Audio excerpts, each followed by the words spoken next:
So very good morning all. एक लंबे समय बाद आज आप लोगों से फिर से मुलाकात हो रही है। लंबा समय क्या कहें, 3 दिन का अंतराल रहा है जिसमें कि एक संडे भी गुड रहा है। Morning sir. तो हम लोग सिर्फ मंडे की क्लास और ट्यूसडे की क्लास मिस किए हुए हैं। आज हम लोग जो है, जो चर्चा हम लोग की चल रही है कि हम कुछ प्रमुख देशों की संवैधानिक योजनाओं की चर्चा कर रहे हैं। और उन प्रमुख देशों की संवैधानिक योजनाओं में हम लोगों ने ब्रिटिश संविधान की सविस्तार चर्चा की है। और अब हम लोग जो है चर्चा करने वाले हैं अमेरिकन संविधान की। हालांकि भूपेंद्र अपना यार म्यूट कर दो, है ना, उधर से तुम्हारी आवाज आ रही है। एक और ये है कि बहुत सारे स्टूडेंट्स ने अलग अलग सब्जेक्ट्स की डिमांड की है। और वो यूट्यूब चैनल जो हमारा है, मुझे उम्मीद है कि आप में से सब लोग जो है यूट्यूब चैनल से अच्छी तरीके से वाकिफ होंगे। आईएएस मार्गदर्शक आशीष सर, उस पर मैंने एक पोल दिया हुआ है। उस पोल को आप लोग ज्वाइन करें। और दो तीन चीजें जो मैं चाहता था कि वो हों, उसके बारे में हम लोग डिस्कस करते चलें। उनमें से चैनल का नाम हमारा है आईएएस मार्गदर्शक, इंग्लिश में ही लिखेंगे आप लोग, आईएएस मार्गदर्शक आशीष सर।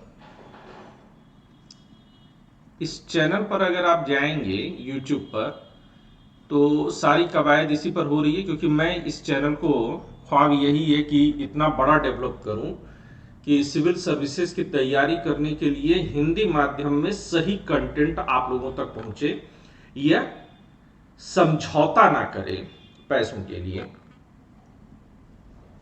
इस पर मैंने जो है नए कोर्स पर आप लोगों का पोल मांगा है कि नया कोर्स कौन सा शुरू किया जाए। तो इस नए कोर्स के लिए हम लोग के पास दोपहर में समय बचेगा कुछ। तो हमारे पास कई सारे सब्जेक्ट्स थे, जैसे कि आप जाएंगे तो यहाँ पर आपको नए कोर्स के लिए पोल मिलेगा। मैं चाहता हूँ कि पोल में आप पार्टिसिपेट करिए और ये भी बताइए कि आप ऐसा क्यों चाहते हैं। इसमें जो है कई सारे सब्जेक्ट्स हो सकते हैं, जैसे कि नीति शास्त्र को जो है हम लोग शुरू कर सकते हैं, जो कि जीएस फोर्थ पेपर है। इसके अलावा जो है हम लोग एनसीईआरटी को भी ले सकते हैं, जो यूपीएससी के लिए जरूरी है। एनसीईआरटी के अलावा तीसरा जो सब्जेक्ट हम लोग शुरू कर सकते हैं वो इंग्लिश का जो कंपलसरी पेपर है, वो भी कई लोगों के लिए बहुत ज़्यादा जो है दिक्कत करता है, जिसमें कि हम लोग ग्रामर और ग्रामर के साथ साथ हम यहाँ पर जो है कॉम्प्रिहेंशन, इसको भी हम लोग शुरू कर सकते हैं। और एक कोई और है, मुझे खुद भी चेक करना पड़ेगा कि मैं और क्या दिया हुआ था। तो सो इन कम्युनिटी लैब मैं आप लोग के सामने इसको ओपन कर रहा हूँ। अच्छा, मैंने अभी आप लोग के सामने जो है इसकी शेयर नहीं किया हुआ है।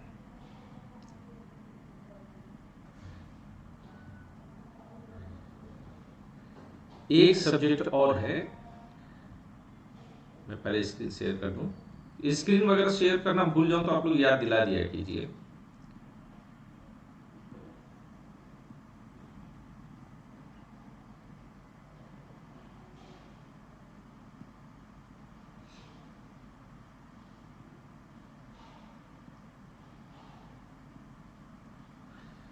और जो चौथा है वो है गवर्नेंस को लेकर के। तो ये 4 मैंने दिए हैं। मैं आप लोगों से जो है चाहूंगा कि आप लोग जो है चैनल के जो है पोल में जाएं और इसको जरूर बताएं कि आप लोग 4 में से किसी एक को जो है प्रीफर करते हैं। तो पोल में जो ज्यादा आएगा मैं वो शुरू कर दूंगा। एनसीईआरटी जो होगी वो मेरा अपना एक स्पेशलाइजेशन है कि मैं इसको जो है यूपीएससी के हिसाब से डेवलप करता हूं। और ये दावा जरूर करता हूं कि अगर इस लिहाज से एनसीईआरटी पढ़ी जाए तो मोर देन 70% सिलेबस सिर्फ आपकी एनसीईआरटी कवर करा सकती है किसी भी सब्जेक्ट में, चाहे वो प्रीलिम्स हो, मेंस हो। और मेंस और इंटरव्यू के लिए भी आपको सबसे अच्छे तरीके से जो है यही तैयार कर सकती है। एक और चीज जो मैं चाहता हूं वो आप में से कोई नहीं कर रहा है और वो बहुत नुकसान करेगा, मुझे नहीं पता कि आप लोग ऐसा क्यों नहीं करते हैं, और वो है कि हम लोग, मैं चाहता था आप लोगों से कि जो भी हम लोग लेक्चर लें उस लेक्चर को आप लोग 50 शब्दों में चैनल के कमेंट बॉक्स में जाकर के उसको समराइज करने की कोशिश करिए, उसकी समरी लिखिए कि इन 50 शब्दों में इससे होता क्या है कि आपको पूरा लेक्चर जो है रिकॉल करने का मौका मिलता है, और दूसरे राइटिंग स्किल कम शब्दों में अधिक से अधिक बात कहने की जो आपकी प्रैक्टिस है वह डेवलप होगी। क्योंकि पढ़ते रहिए, मुझे नहीं लगता कि किसी ने भी ये काम किया। मैं कई बार ये चीज कह चुका हूं कि सिविल की तैयारी का मतलब एक फार्मूला है आस्क, जिसमें कि आपका एटीट्यूड है, आपका स्किल है और आपकी नॉलेज है। तो ये जो राइटिंग प्रैक्टिस है ये डिपेंड करती है आपकी स्किल पर। ये लगातार कोशिश करनी होगी। अगर ये नहीं करते हैं और सिर्फ पढ़ते हैं तो आप ये मान करके चलिए कि आप यूपीएससी की तैयारी कतई नहीं कर रहे हैं, आप वनडे एग्जामिनेशन की तैयारी कर रहे हैं। चाहे जितना पढ़ लीजिए, चाहे जितनी किताबें पढ़ लीजिए, आप प्रीलिम्स क्वालिफाई कर ले जाएंगे। जैसे कि इलाहाबाद जोन से जो है बहुत लंबे समय से ये होता रहा कि बच्चे प्रीलिम्स धड़ाधड़ क्वालिफाई करते रहे। हिंदी बेल्ट के बच्चे ये काम बहुत करते हैं, वो इसको तो कर लेते हैं, लेकिन वो कभी भी मेंस को जो है क्वालिफाई करने में उनको दिक्कत होती है। और ये दिक्कत उनको इसलिए ही पेश आती है क्योंकि वो प्रैक्टिस नहीं करते हैं। तो मैं ये चाहता हूं कि ये प्रैक्टिस आप लोग लगातार करते रहिए और वो लगातार मेरी नजरों में बना रहेगा। तो अगर आप ये चाहते हैं कि मैं आपकी वास्तव में मदद कर पाऊं तो आपको ऐसा करते रहना चाहिए। आइए, बहुत अधिक जो है हम टाइम नहीं लेंगे और आज जो है हम अपना टॉपिक शुरू करते हैं, संयुक्त राज्य अमेरिका का संविधान। अगर पुरानी क्लासेस आपका याद हो तो मैंने ये कहा था कि जब भारतीय संविधान निर्माता संविधान के निर्माण के लिए बैठे तो उस समय के मौजूद लगभग सभी प्रमुख संविधानों पर उन्होंने दृष्टिपात किया था। और जब सभी प्रमुख संविधानों पर उन्होंने दृष्टिपात किया तो उन्होंने ये पाया तमाम संविधानों को देखने के बाद कि हर संविधान की कुछ अच्छाइयों को अडॉप्ट किया जा सकता है और कुछ जो उनकी बुराइयां हैं उनको हम दूर कर सकते हैं। सर बीएन राव, जो कि संविधान सभा के सलाहकार भी थे, उन्होंने कई देशों की यात्राएं की और संविधान का पहला ड्राफ्ट तैयार किया। ये कहानी भी मैंने आप लोगों को जो है पिछली क्लासेस में बताई है। अगर आप मेरी क्लासेस नहीं देख पाए हैं तो चैनल पर जहां पर भारतीय संविधान सभा या संविधान निर्माण की चर्चा जिस लेक्चर में मिलेगी उसमें आप जाइएगा। हो सकता है कि कभी कभी एक वीडियो ऊपर या नीचे भी आपको जाना पड़ सकता है, और उसका कारण ये होता है कि जब क्लास में बैठा मैं बात करने के लिए तो किसी ने कोई प्रश्न पूछ दिया, कोई डाउट हो गया, तो हो सकता है कि उसको इतना मैंने समय दे दिया हो कि मेन टॉपिक पर उस दिन जो है आना मुश्किल हो गया हो। तो वहां पर मैंने इसका जिक्र किया है कि कैसे वो जो है एक अमेरिकन जज से मुलाकात करते हैं जो संविधान के भी बड़े विशेषज्ञ होते हैं, और उन्होंने जो है इनको कहा कि आप जो है विधि द्वारा स्थापित प्रक्रिया जो ब्रिटेन और जापान में अपनाई जाती है उसको अपनाइएगा, ना कि अमेरिका में जो विधि की सम्यक प्रक्रिया अपनाई जाती है उसको अपनाइएगा। तो संविधान का अध्ययन जो हम आज यूनाइटेड स्टेट्स ऑफ अमेरिका का कर रहे हैं, या इसके ठीक पहले ब्रिटिश संविधान का भी 3 भागों में हमने अध्ययन किया, इसका अध्ययन क्यों होना चाहिए? पहला ये कि स्वयं अपने संविधान को समझने में जो है हमें मदद मिलती है। देखिए, मैं आप लोग को एक बात और बताता हूं। संविधान का जो निर्वचन है, यानी संविधान की जो व्याख्या है, एक्सप्लेनेशन है, इंटरप्रिटेशन है, वह इंटरप्रिटेशन जो है वह तत्कालिक समय और परिस्थितियों के अनुसार होना चाहिए। आप इस बात को समझिएगा थोड़ा सा कि जो संविधान का निर्वचन किया जाता है, इंटरप्रिटेशन ऑफ कॉन्स्टिट्यूशन है,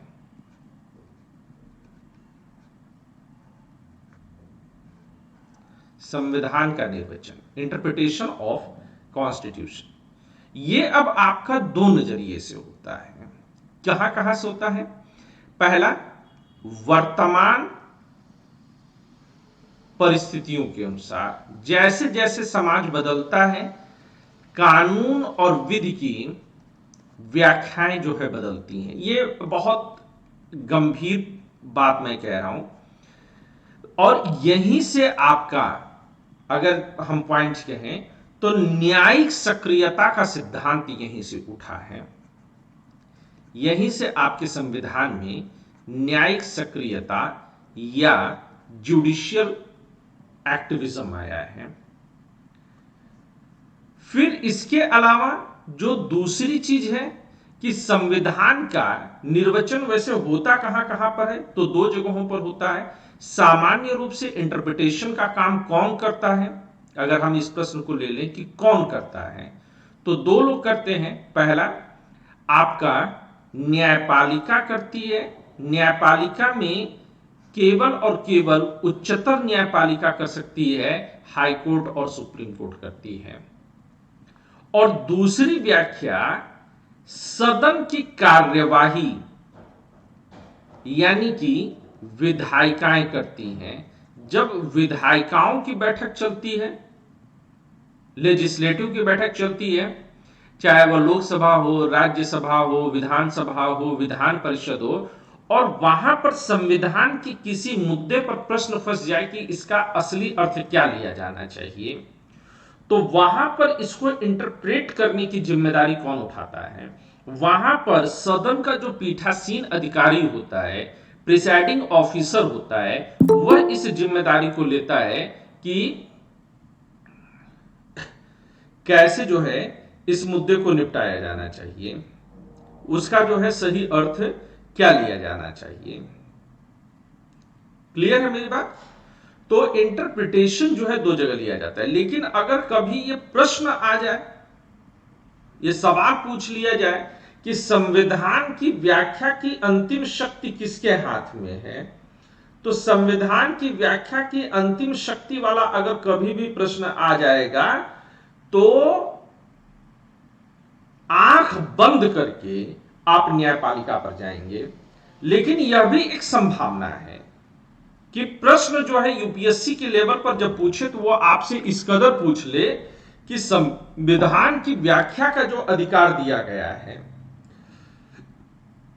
वह किसे दिया गया है, और वो ऑप्शन में 1 2 3 4 करके फिर एबीसीडी में केवल एक, केवल दो, एक और दो ये शब्द दे दे, तब वहां पर आपको एक और दो दोनों चुनना चाहिए। और यह भी याद रखिएगा कि जो संविधान की व्याख्या का अधिकार वहां पर दिया गया है विधायिका को सदन की कार्यवाही के दौरान, वह व्याख्या उस सदन की कार्यवाही के लिए अंतिम मानी जाएगी और न्यायपालिका भी उसको बदल नहीं सकता है। मेरी बात क्लियर है? हालांकि यहां पर संविधान की व्याख्या का जो औचित्य है या जो मसले आएंगे वो बहुत कम आते हैं, इसलिए हां किया है ऋत्विक, किया है, पर ये केवल और केवल जो है सदन की कार्यवाही के लिए ही करते हैं। और ये जो न्यायपालिका है ये बहुत कम, ये बहुत ज्यादा करती है। तो इसलिए अगर जो है आप जनरल नॉलेज की दृष्टि से देखेंगे तो हमेशा संविधान की निर्वचन का प्रश्न आता है, इंटरप्रिटेशन ऑफ द कॉन्स्टिट्यूशन, वो हर बार जो है जुडिशरी के साथ जाता है, न्यायपालिका के साथ जाता है। अब ऋत्विक जो प्रश्न आप कर रहे हो ना कि ये क्या दिया गया है, क्या कभी जो है इसने किया है? बहुत किया है, खास तौर से जब शुरुआती दौर था संविधान के लागू होने के बाद का, पहली दूसरी तीसरी जब पार्लियामेंट लोकसभा बैठी होगी, तो उस समय ज्यादातर सांसद जो है वो स्वयं संविधान निर्माता ही रहे होंगे, नेहरू जैसे लोग रहे होंगे, अंबेडकर जैसे लोग रहे होंगे।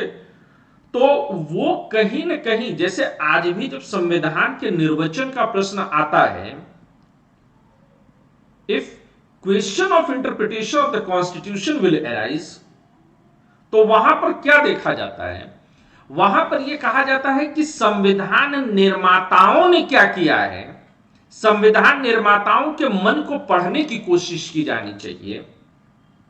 और जब कभी भी संविधान निर्माताओं के मन को पढ़ने की कोशिश करेंगे तो फिर आप कहां जाएंगे? जब संविधान निर्माताओं के मन को पढ़ने की आप कोशिश करेंगे तो जाहिर सी बात है कि आज की तारीख में तो उस डिबेट की जरूरत पड़ी होगी। यह सुप्रीम कोर्ट भी इस फैक्ट को मानता है कि अगर संविधान के वास्तविक निर्वचन का कभी प्रश्न खड़ा हो जाए तो वहां पर यह देखना होगा कि संविधान निर्माता क्या चाहते थे, और ऐसी दशा में शुरुआती दौर में स्वयं संविधान निर्माता ही सांसद थे। जब जीरो आवर को प्रेजेंट किया जाना था, या फिर जब पहली संविधान संशोधन के जरिए, फर्स्ट कॉन्स्टिट्यूशनल अमेंडमेंट के जरिए 9th शेड्यूल को जोड़ा जाना था, तो वहां पर भी इस बात का प्रश्न आया था कि क्या पार्लियामेंट जो है इसके लिए एलिजिबल है, क्या संसद के पास ये ताकत है, और उसका जवाब फिर इन्हीं लोगों ने दिया था। तो ऐसे बहुत सारे प्रश्न आ जाते हैं। तो संविधान का निर्वचन एक तो यहां पर वर्तमान परिस्थितियों के अनुसार होता है, दूसरा संविधान के निर्वचन में यह जरूर लिया जाता है कि संविधान निर्माता क्या चाहते थे। इस प्रश्न को भी, चूंकि अभी हम लोग जिक्र कर रहे थे, संविधान निर्माता क्या चाहते थे, संविधान निर्माताओं का मन पढ़ने की कोशिश किया जाता है। और इसीलिए प्रस्तावना को कई बार संविधान निर्माताओं के मन की कुंजी भी कहा गया है। और तीसरा होता है, अन्य देशों की परंपरा से लिया जाता है, अन्य देशों की परंपरा से लिया जाता है। अच्छा, यहां पर एक और, चूंकि हमारा संविधान जो है अन्य देशों से जो है अर्थ ग्रहण किया है, तत्व ग्रहण किया है, इसलिए इस पॉइंट को जो है हम शामिल करते हैं। यहां पर बहुत इंटरेस्टिंग तरीके से मैं आप लोगों को एक फैक्ट की तरफ ले जाऊंगा, आपको मजा आएगा कि जब अन्य देशों की परंपराओं की तरफ लिए गए तो दो देशों के संविधान की परंपराएं बड़ी महत्वपूर्ण रही। एक ब्रिटेन का संविधान और दूसरा यूनाइटेड स्टेट्स ऑफ अमेरिका का संविधान। ब्रिटेन का संविधान कैसा है? संसदीय संप्रभुता का है। इनके संविधान का रूप क्या है? संसदीय संप्रभुता का है। और यूएसए का संविधान कैसा है? यूएसए का संविधान न्यायिक सर्वोच्चता का है। इसलिए संसद की परंपराओं को जब आगे बढ़ाना होता है, जब संसद की परंपराओं को आगे बढ़ाना होता है, तब हम ब्रिटेन के संविधान की तरफ देखते हैं। यानी कि अगर हम कहें तो भारत की संसद किसे पसंद करती है? वह ब्रिटिश, भारतीय संसद की पहली पसंद कौन है?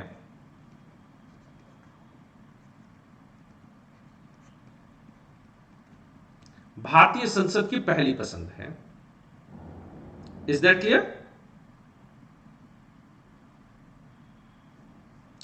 और इसके बाद अगर हम कहें कि यूएसए न्यायिक सर्वोच्चता के बारे में बात करें, तो यहां पर जो है अगर हम कहें तो भारतीय न्यायपालिका की यह पहली पसंद बनती है, क्योंकि यह परंपरा न्यायपालिका को ज्यादा ताकत देती है। भारतीय न्यायपालिका की पहली पसंद।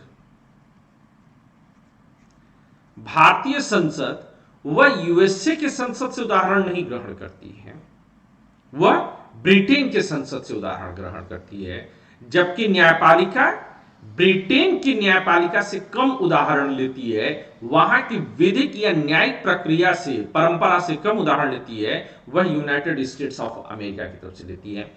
अब अगर कभी भी आपको यह देखना हो कि न्यायपालिका कौन सी नए जो है उपकरण या नए अर्थ ग्रहण करती है, तो 90% से ज्यादा बार आप ये देखेंगे कि वह अमेरिकी न्यायपालिका का मुंह ताकती है, और भारतीय संसद को जब अपनी शक्ति पर बात करनी होती है तो वह ब्रिटिश संसद का मुंह जो होती है, देखती है। तो ये इस बात को हमेशा याद रखिएगा। इसीलिए जब मैं आपको ब्रिटिश कॉन्स्टिट्यूशन पर जो है फोकस कर रहा था, चर्चा कर रहा था, तो वहां पर मैंने संसद और ब्रिटिश मंत्रिपरिषद पर, प्रधानमंत्री की स्थिति पर मैंने ज्यादा फोकस किया था। और जब यूनाइटेड स्टेट्स ऑफ अमेरिका पर करेंगे तो मेरे प्यारे दोस्तों, कहने की आवश्यकता नहीं कि मेरा मन किधर को ललचाएगा, किधर को ललकेगा। Is that clear? आइए जरा संयुक्त राज्य अमेरिका के संविधान की प्रमुख विशेषताएं देखें। सॉरी, ठीक है।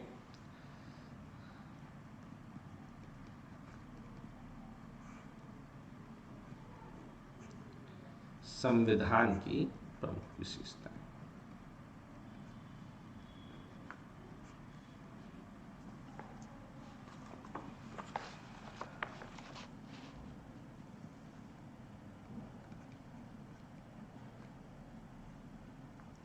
लिख लिया था आप लोगों ने, वो चार्ट बना लिया था ना, फ्लो चार्ट, वो बहुत जरूरी है।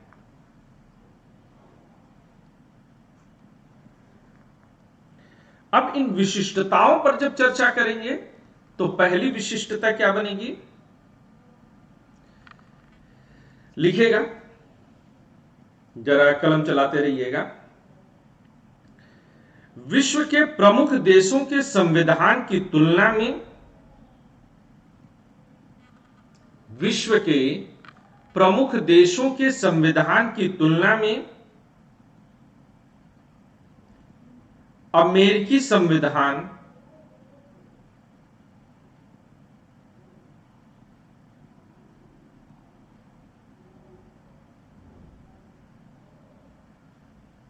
लिखित रूप से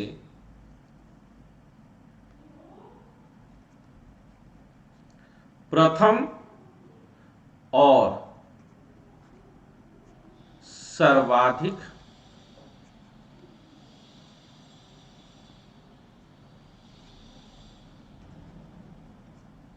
संक्षिप्त है।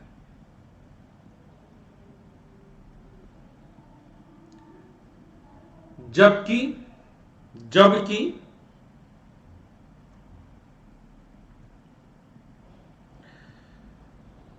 संप्रभु देशों में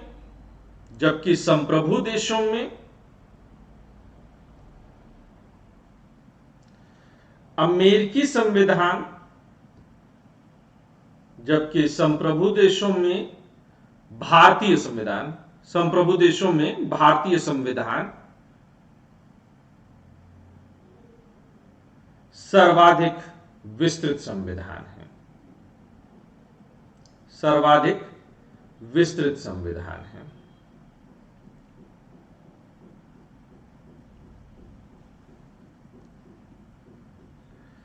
अगला पॉइंट बनाइएगा,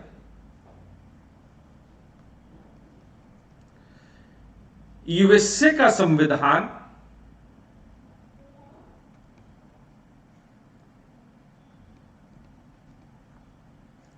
अत्यंत कठोर,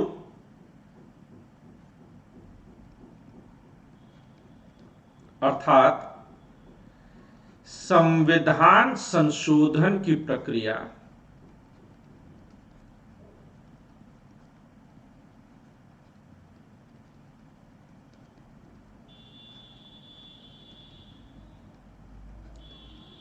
बहुत जटिल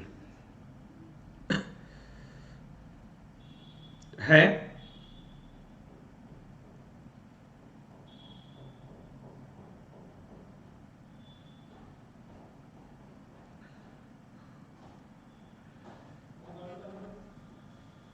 इसमें अब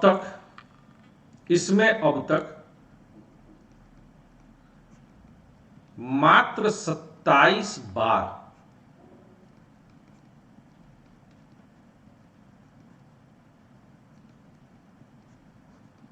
संशोधन हुआ है।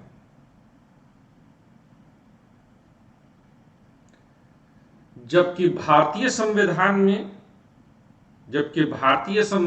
में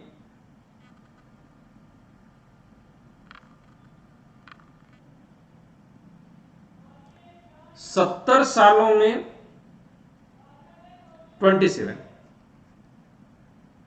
भारतीय संविधान में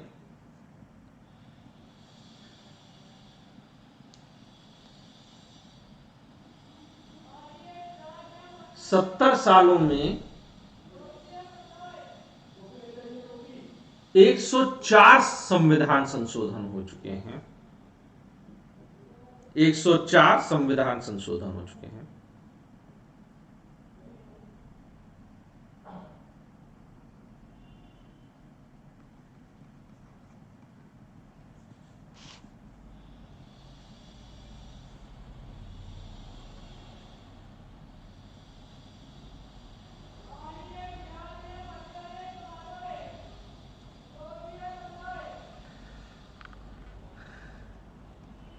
यूएसए, अगला पॉइंट बनाइएगा, यूएसए के संविधान को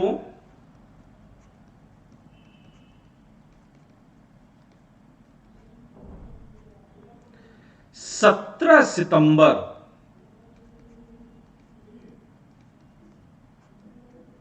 1787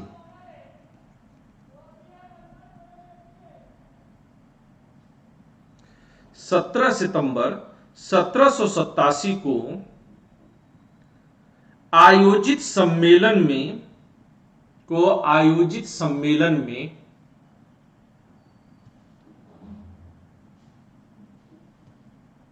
सर एक बार दोबारा रिपीट करना। 1787 को 17 सितंबर 1787 को आयोजित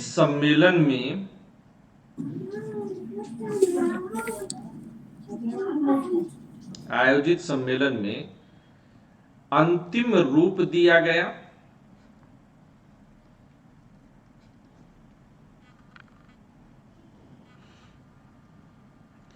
जिसे लागू करने के लिए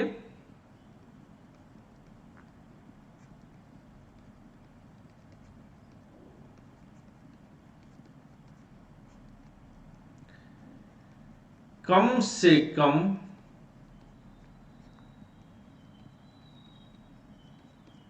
9 राज्यों के समर्थन की आवश्यकता थी।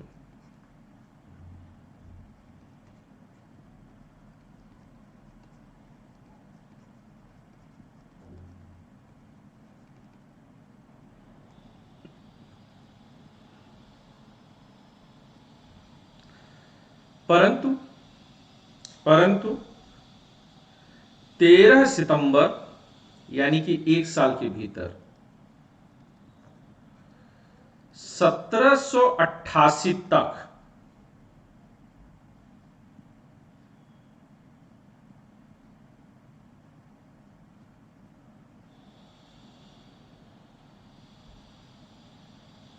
या इस लाइन को ऐसे कर दीजिए, हाँ ठीक है, 13 सितंबर 1788 को इसे अंतिम रूप से लागू कर दिया गया।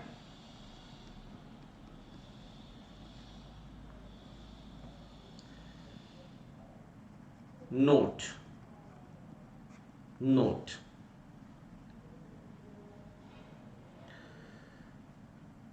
जुलाई 1788 तक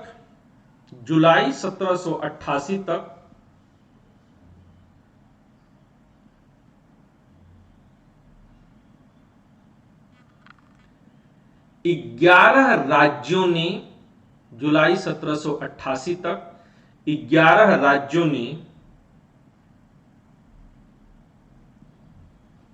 इसे अपना समर्थन दे दिया था।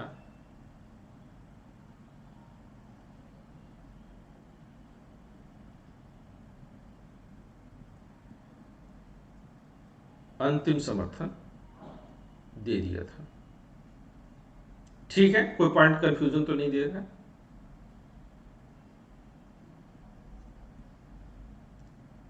पढ़ करके देख लीजिए। इफ ऑल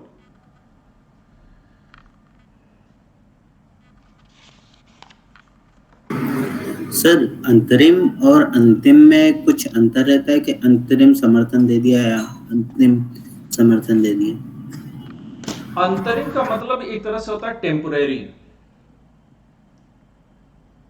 कोई टेम्पोरेरी व्यवस्था की गई, और अंतिम का मतलब होता है कि फाइनल। ठीक है ऋत्विक? जबकि भारतीय संविधान, यस सर, आगे लिखिएगा, जबकि भारतीय संविधान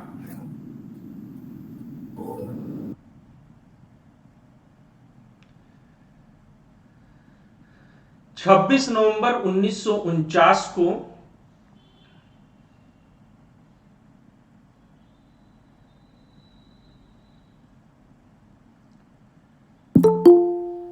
जबकि भारतीय संविधान 26 नवंबर 1949 को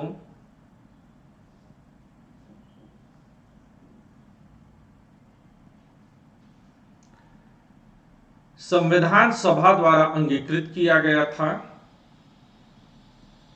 संविधान सभा द्वारा अंगीकृत किया गया था।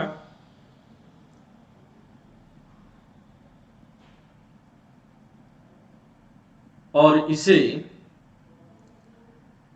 26 जनवरी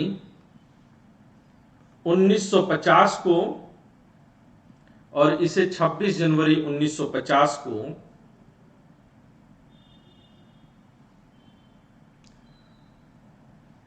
पूर्ण रूपेण लागू कर दिया गया। पूर्ण रूपेण लागू कर दिया गया।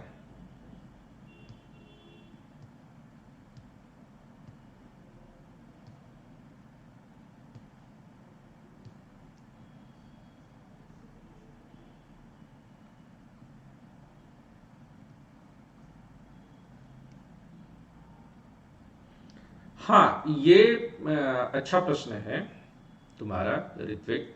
क्या अमेरिका में भी संविधान सभा थी? एक्चुअली में एक सामान्य सा नियम पकड़ लीजिए कि दुनिया में कहीं पर भी अगर लिखित संविधान बन करके तैयार हुआ है, संविधान को, आपके प्रश्न में जो है मैं एक पॉइंट को लेता हूं, संविधानों का वर्गीकरण है ना। तो अलग अलग नजरिए से संविधानों को अलग अलग तरीके से डिवाइड किया जा सकता है। एक तो जो है कि क्या संविधान लिखित है, इस आधार पे आप संविधान को दो भागों में बांटते हैं, और लिखित यानी अनरिटेन और दूसरा लिखित, ये दो रूप में बांटते हैं। दूसरा डिवीजन ये है कि क्या निर्मित है, निर्मित है, इस आधार पर आप संविधान को दो भागों में बांटेंगे। एक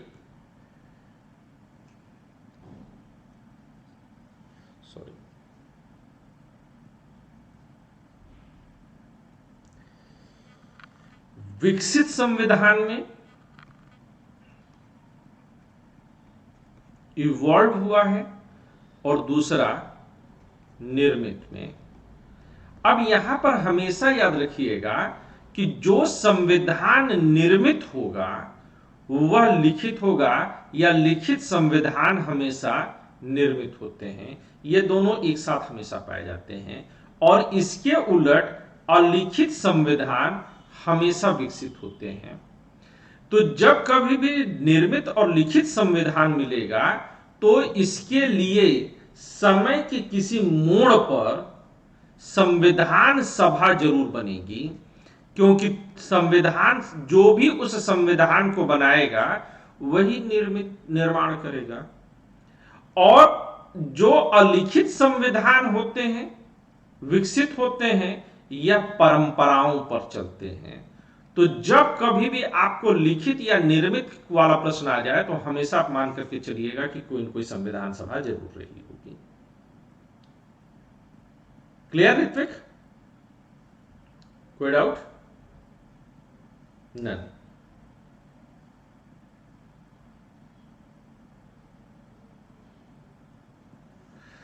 चलिए,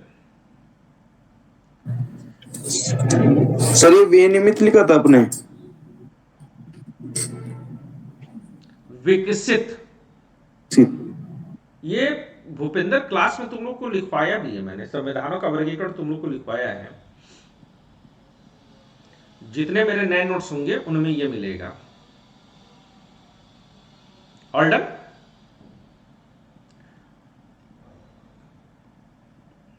आगे जरा लिखिए।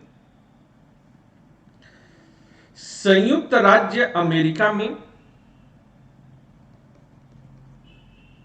परंपराओं का मतलब तानाशाही नहीं रे बेटा। परंपरा, तेरे घर में कोई परंपरा है तो तानाशाही की वजह से आती है। परंपराओं का मतलब होता है कि जो धीरे धीरे समय के साथ विकसित होता है ना। जैसे लड़कियां सलवार सूट पहनती हैं, लड़के कुर्ता पैजामा पहनते हैं। तो सलवार सूट और कुर्ता पैजामा, या लड़कियां जो है साड़ी पहनती हैं, तो तानाशाही नहीं है। यह समय के साथ साथ धीरे धीरे यह परंपरा बढ़ी। ठीक है ना। तानाशाही दोनों में हो सकती है।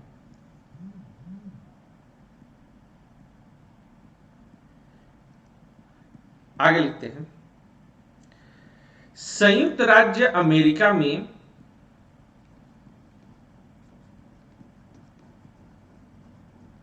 नागरिकता और संविधान के मामले में, नागरिकता और संविधान के मामले में दोहरी नीति के सिद्धांत को अपनाया गया है।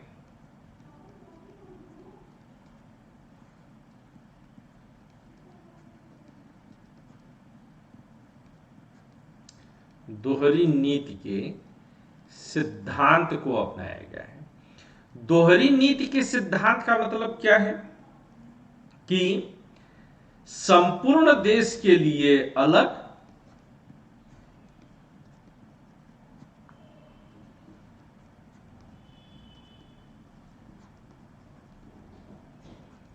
और प्रत्येक राज्य के लिए अलग अलग।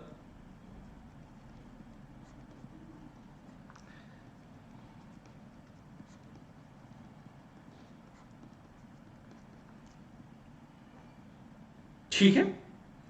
तो अब अगर नागरिकता भी देखिए तो अमेरिका के जो नागरिक होते हैं उनके पास दो दो पासपोर्ट होता है। एक उस देश का पासपोर्ट, अमेरिका का पासपोर्ट, और दूसरा जिस राज्य से आते हैं वहां का पासपोर्ट। इसी तरह से अमेरिका में अमेरिका का संविधान अलग और राज्यों का संविधान अलग होता है। अब भारत के संदर्भ में कश्मीर को अगर अलग संविधान की इजाजत दे दी गई थी तो ये आज तक मेरी समझ में नहीं आया कि वहां पर कौन सा पहाड़ टूट पड़ रहा था। क्योंकि भारत किसी एक प्रकार की संवैधानिक प्रक्रिया का पालन नहीं करता है, वह आवश्यकतानुसार संवैधानिक प्रक्रियाओं का पालन करता था। अब मुझे यह भी लगता है कि अलग शुरुआती दौर में जब भारत का संविधान बना तो भारत में विभाजन की जो है तलवार सर पर लटक रही थी, और जब विभाजन की तलवार सर पर लटक रही थी तो ऐसी दशा में यह बहुत जरूरी था कि इस चीज को सुरक्षित किया जाए कि कोई भी राज्य भारत से टूट करके अलग ना निकले। लेकिन समय के साथ आज भारत पूरी तरह से ना सिर्फ एक स्थापित राज्य है, लेकिन हमें नेहरू और इंदिरा के कुशल नेतृत्व की दाद भी देनी चाहिए कि जब उन्होंने गोवा, पांडिचेरी, सिक्किम और न जाने कितने अन्य छोटे जो है प्रांतों को भारत में उन्होंने विलय करवा दिया। दादर नागर हवेली, दमन दीव, आप इन सब का उदाहरण ले सकते हैं। वो सब भारत में मर्ज हो गए और भारत में आज वस्तुतः विभाजन की बात नहीं हो सकती है। लेकिन यह जरूरी है कि कश्मीर हो या केरला हो, इनकी जो अपनी एक मौलिक प्राकृतिक, भौगोलिक, सांस्कृतिक संरचनाएं हैं, उनको सुरक्षित रखा जाए। और यह कब संभव है? यह परिसंघात्मक ढांचे में ही जाकर के संभव है। दिल्ली में बैठा हुआ आदमी कश्मीर और केरला दोनों के बारे में निर्णय कैसे ले सकता है? इसीलिए भारत को ब्रिटेन की तरह एकात्मक भी नहीं बनाया गया। और मैं तो सोचता हूं कि जिस तरह से विकास या डेवलपमेंट के नाम पर पागलपन मचा हुआ है इस पूरे देश में, अगर कहीं कश्मीर की खूबसूरत वादियों को रौंद करके वहां पर काली सड़कों और एयरपोर्ट का जाल बिछाया गया तो वहां पर बचेगा क्या? फिर वहां तो हम सब बर्बाद कर बैठेंगे। हालांकि यह समय ही बताएगा कि कितना सही है कितना गलत हुआ है। तो भारत की स्थिति अगर देखें तो भारत ना तो पूरी तरह से एकात्मक बना और ना ही भारत पूरी तरह से परिसंघात्मक बना। यह दोनों के बीच की स्थिति को बनाए रखा गया। हालांकि अगर पिछले कुछ समय से देखा जाए तो मैं एक बार फिर से कहता हूं कि जब प्रचंड बहुमत की सरकारें आती हैं केंद्र में, तो वह संविधान की मूल भावना का उल्लंघन करते हुए देश को एकात्मक तरीके से चलाने की कोशिश करती हैं। इसलिए मैं इस चीज का भी बड़ा पैरोकार रहा हूं कि हमेशा यह होना चाहिए कि केंद्र और राज्यों में अलग अलग पार्टियों की सरकारें होनी चाहिए, जिससे कि राज्यसभा में भी बहुमत समाप्त हो और किसी बड़े संविधान संशोधन के लिए फिर केंद्र सरकार को राज्य सरकारों के साथ ज्यादा बेहतर संवाद और तालमेल बैठाने की आवश्यकता पड़ जाए, जिसकी वजह से एक तानाशाही प्रकृति और तानाशाही रवैया छोड़ करके सरकारों को बाध्य होना पड़े, सरकारों को विवश होना पड़े कि वह ज्यादा सहकारी संघात्मक ढांचे में, यानी कि जिसे कोऑपरेटिव फेडरलिज्म कहा जाता है, यह शब्द मैंने पहले भी आप लोग को दिया है, नया शब्द नहीं होना चाहिए, तो उस सहकारी संघात्मक ढांचे में आना चाहिए। ये मेरी अपनी फिलॉसफी है जो कि मैं चाहता हूं। अच्छा, मेरी फिलॉसफी है तो मैं आपको क्यों दे रहा हूं? मेरी फिलॉसफी है, मैं आपको इसलिए दे रहा हूं ताकि सोचने के नए प्रतिमान आपसे लगातार जुड़ते रहें, आपके सोच में, आपके व्यक्तित्व में नए आयाम लगातार जुड़ते रहें। क्योंकि अगर मेंस का पेपर, मुझे लगता है कि यह पहला साल है जब मेंस का पेपर धड़ाधड़ जो है ऑनलाइन आए हैं। उधर पेपर खत्म हो रहा था, इधर मेंस का पेपर आ रहा था, और मेंस का पेपर देखने के बाद मेरे जितने भी स्टूडेंट रहे होंगे उन सब के मन में पहला प्रश्न यही आया होगा कि आशीष सर सही कह रहे थे कि क्लास में भैया नोट्स बनाने से कुछ नहीं होगा, क्लास में नोट्स बनाने से ज्यादा जरूरी है कि क्लास में डिबेट्स हो। मैं सही बात कह रहा हूं ना? पेपर पूरा देखने के बाद ये अंदाजा लगा होगा कि डिबेट ही जो क्लास में होती है, जैसे कि मैं ये चर्चा आपके साथ कर रहा हूं, यही आपको आईएएस बनाएगा। ये जो बैठ करके खर्रा लिखने की आदत है, एकदम लक्ष्मीकांत को घोंट घोंट के पिलाने की जो आदत है, भैया लंका तो लगेगी ये सबकी। सत्य वचन है। जी सर। है ऊपर से कुछ स्टूडेंट्स जो है अलग अलग तरीके से जो है अपनी अपनी लंका नहीं डुबाते हैं, अपने साथ औरों की भी डुबा देते हैं, कुछ भी पढ़ा करके, कुछ भी समझा करके। चलिए अगला लिखिए, आगे बढ़िए। इसके उलट अगला पॉइंट है सर इसी में हमने अमेरिका का लिख लिया, तो अमेरिका का लिखने के साथ साथ अब भारत वाली भी तो स्थिति लिखी जाएगी ना। हर पॉइंट में अमेरिका और के साथ साथ भारत की तुलनात्मक स्थिति दे रहा हूं ना, तो जरा लिखिए।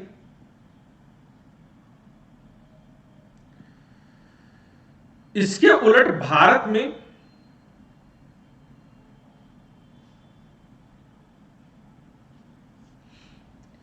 एकल नागरिकता, भारत में एकल नागरिकता और एक संविधान, भारत में एकल नागरिकता और एक संविधान।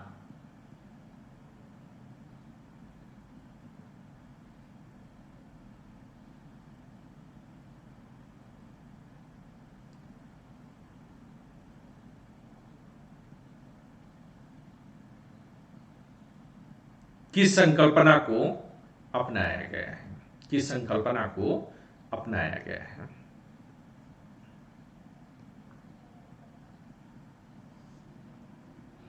अब अगला पॉइंट हम लोग लिखेंगे, अगली हेडिंग रहेगी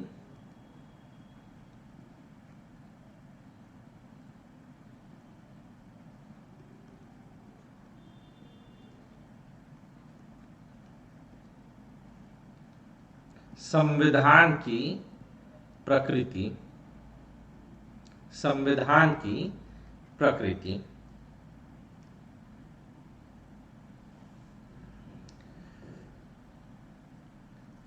अमेरिकी संविधान को मूलतः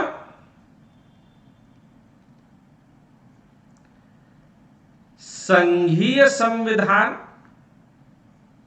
इंग्लिश जरूर लिखिएगा। जब कभी भी मैं आप लोगों को संघ शब्द लिखने के लिए बोलता हूं तो मैं हमेशा कहता हूं कि इसकी इंग्लिश जरूर लिखिएगा। फेडरल कॉन्स्टिट्यूशन,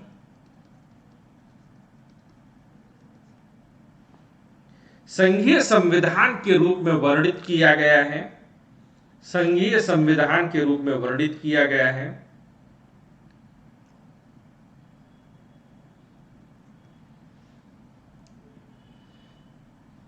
जिसे वर्तमान में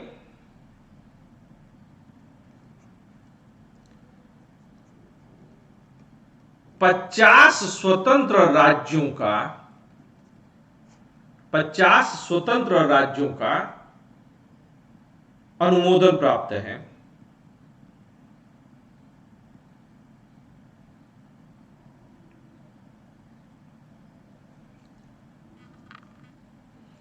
अनुमोदन प्राप्त है। इस व्यवस्था के तहत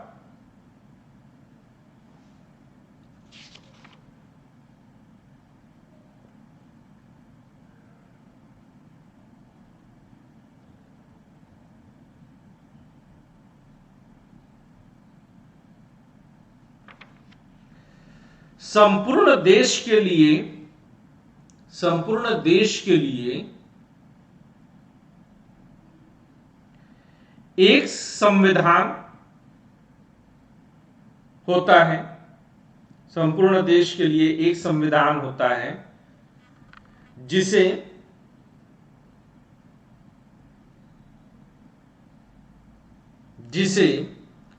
संघीय संविधान कहते हैं, जिसे संघीय संविधान कहते हैं।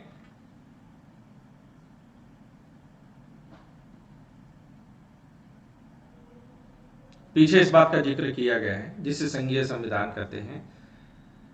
साथ ही संघीय संविधान के समानांतर साथ ही संघीय संविधान के समानांतर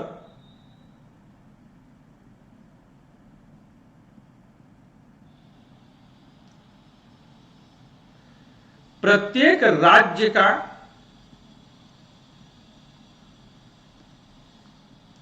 साथ ही संघीय संविधान के समानांतर प्रत्येक राज्य का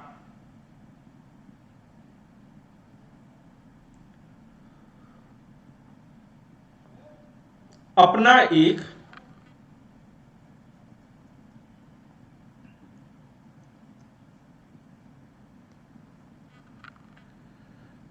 अलग संविधान होता है।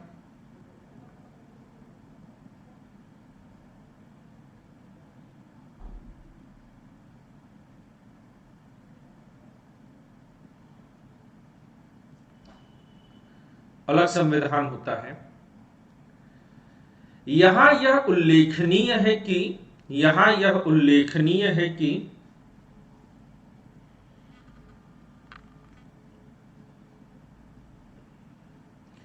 एक ही व्यवस्था के अंतर्गत ये दोनों संविधान समानांतर रूप से कार्य करते हैं। कि एक ही व्यवस्था के अंतर्गत ये दोनों संविधान समानांतर रूप से कार्य करते हैं।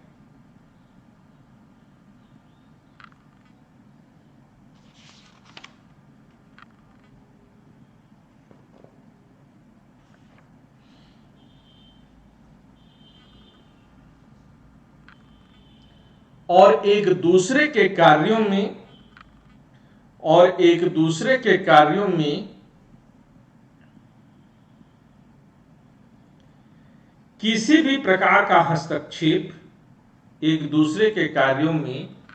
किसी भी प्रकार का हस्तक्षेप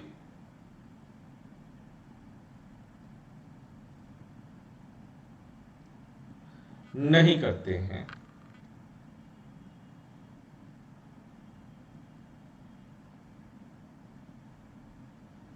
किसी भी प्रकार का हस्तक्षेप नहीं करते हैं। पैरा बदल करके लिखिएगा। दूसरी तरफ भारत में एक संविधान है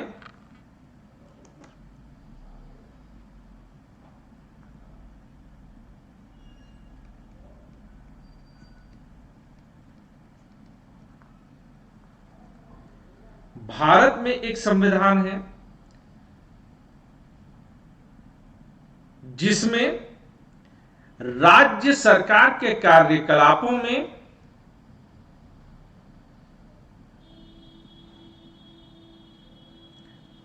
कार्यकलापों में संघ सरकार निम्नलिखित रूप से हस्तक्षेप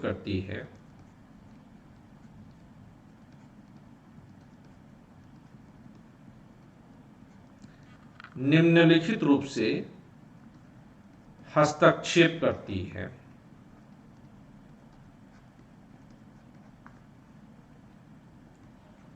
नंबर 1, राज्यपालों की नियुक्तियां।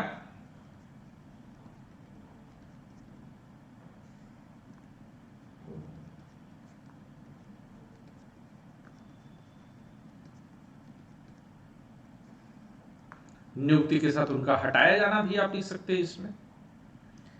राज्यपाल के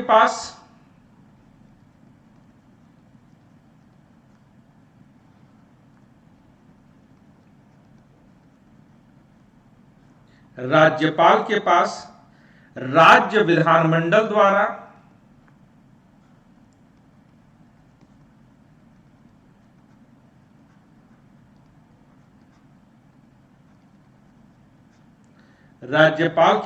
राज्य विधानमंडल द्वारा पारित विधेयक को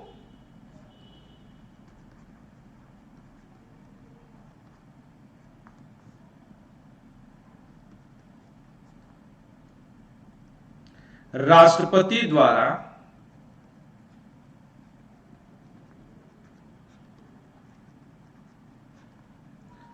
अनुमोदन के लिए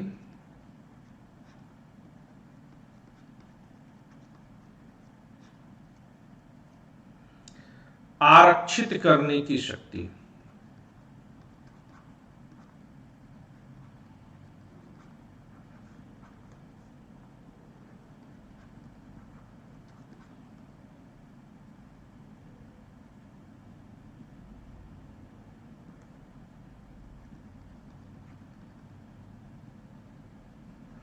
तीसरा,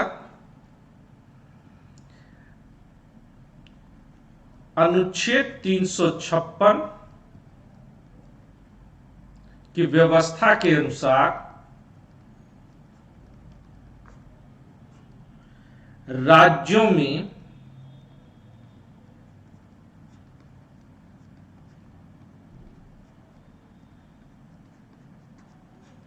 राष्ट्रपति शासन लागू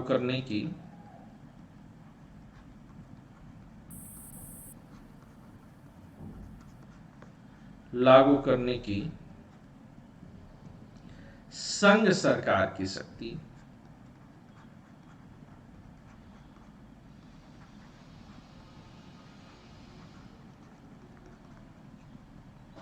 ऑर्डर,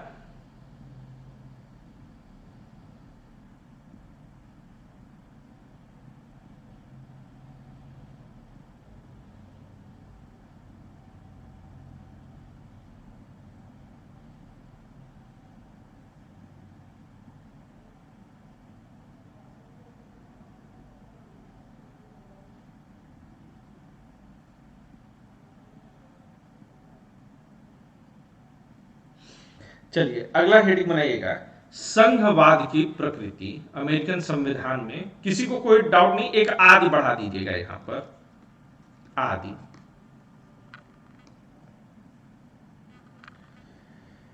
संघवाद की प्रकृति अमेरिकन संविधान में संघवाद की प्रकृति कैसी है? नेचर ऑफ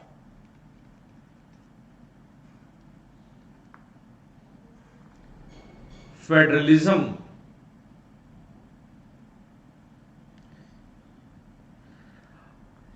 यहां पर पहला पॉइंट बनाइएगा, यूएसए एक द्वैध संघ का उदाहरण है।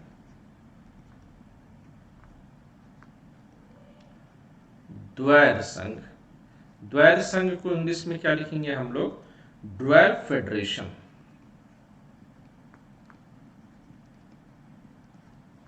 का उदाहरण है।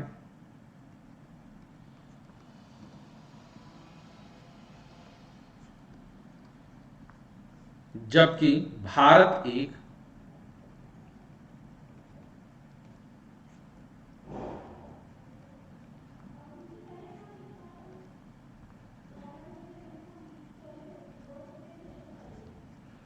सहकारी संघ यानी कि कोऑपरेटिव फेडरेशन का उदाहरण है।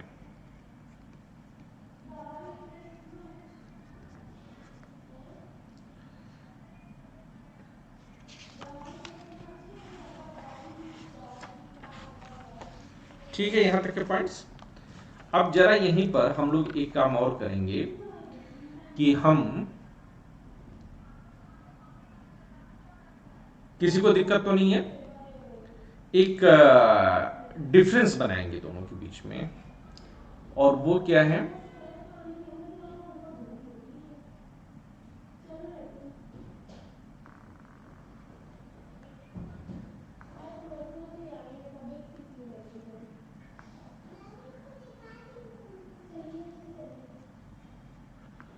द्वैध संघ यूएसए का और सहकारी संघ भारत का, इन दोनों के बीच का एक डिफरेंस ले लेते हैं। क्या अंतर होता है? ठीक है,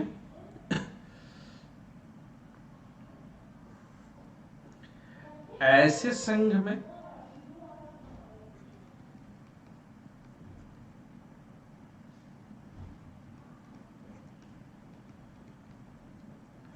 केंद्र और राज्य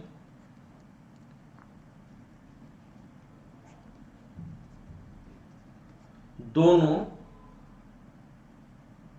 पूर्ण रूपेण स्वतंत्र होते हैं, पूर्ण रूपेण स्वतंत्र होते हैं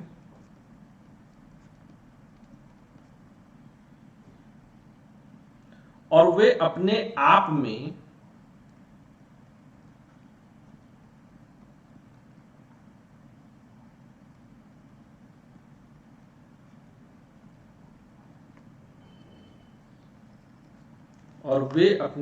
में पूर्ण सरकार होते हैं।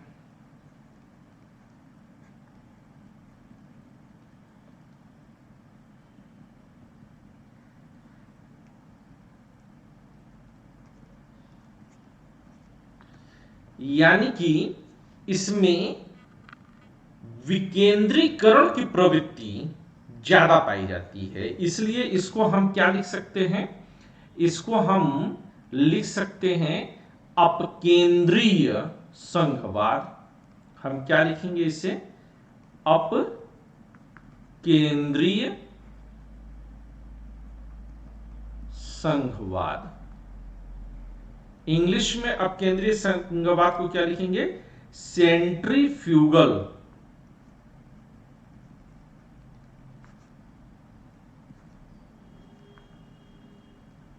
फेडरलिज्म।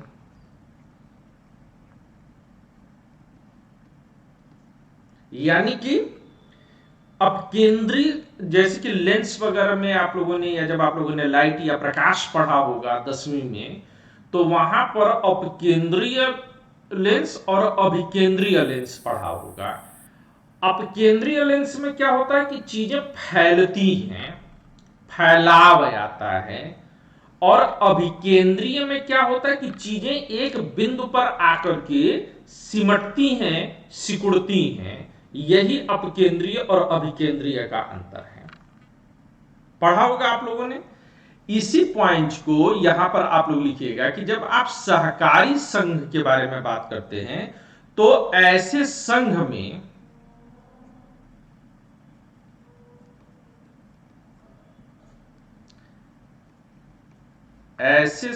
में केंद्र और राज्य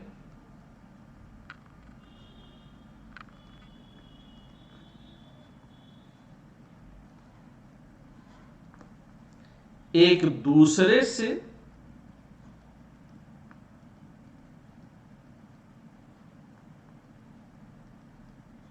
केंद्र और राज्य एक दूसरे से स्वतंत्र नहीं होते हैं,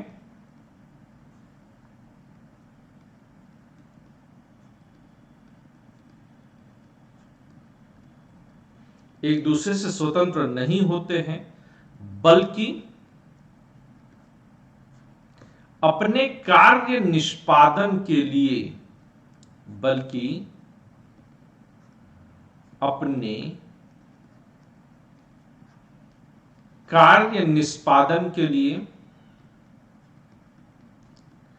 कार्य निष्पादन करने का मतलब क्या होता है कि किसी काम को करने के लिए, ठीक है ना, अपने कार्य निष्पादन के लिए एक दूसरे पर निर्भर रहते हैं। यानी कि दोनों मिलजुल करके काम करेंगे, एक दूसरे पर निर्भर रहते हैं।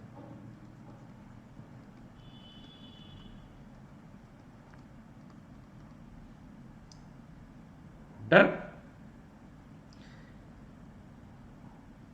केंद्र के पास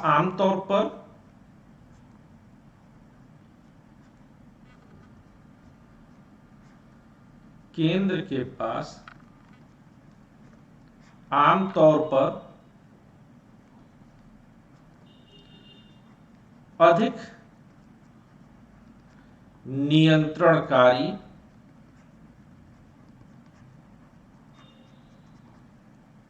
शक्तियां होती हैं। यानी कि केंद्र ज्यादा मजबूत है भारत में।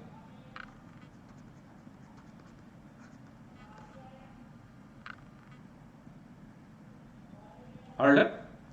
इसको क्या बोलते हैं, अगर इसी तरह से कहें तो इसको बोलेंगे अभिकेंद्रीय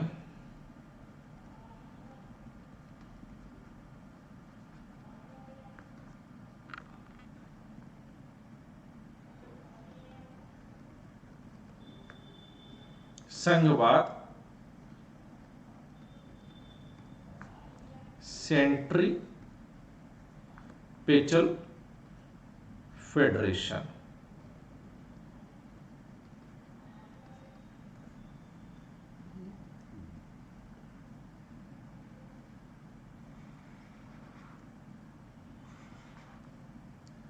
यानी कि इसमें केंद्र की तरफ झुकाव बढ़ सकता है।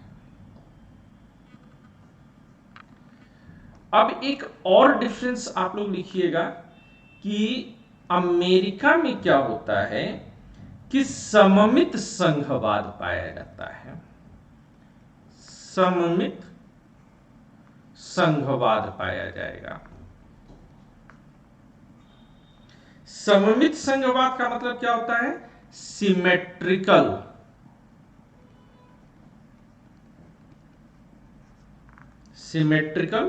फेडरलिज्म पाया जाता है। सिमेट्रिकल फेडरलिज्म है मतलब कि राज्यों में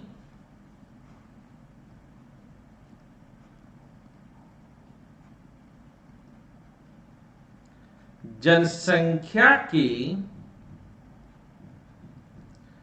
अंतर के बावजूद, राज्यों में जनसंख्या के अंतर के बावजूद उच्च सदन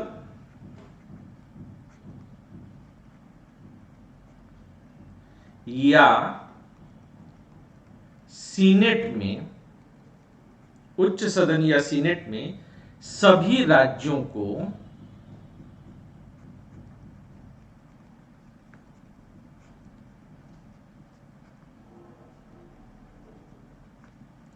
समान प्रतिनिधित्व दिया जाता है।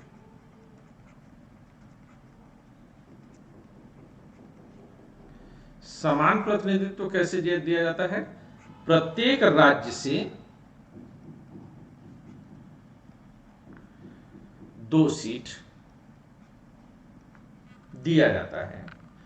तो यानी कि अगर 50 राज्य हैं तो सीनेट में सदस्यों की संख्या कितनी हो जाएगी, 100।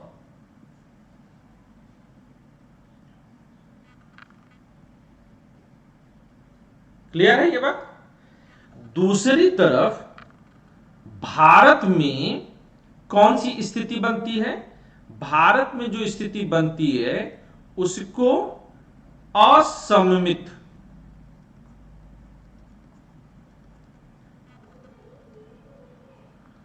संघवाद या विषम संघवाद कहते हैं।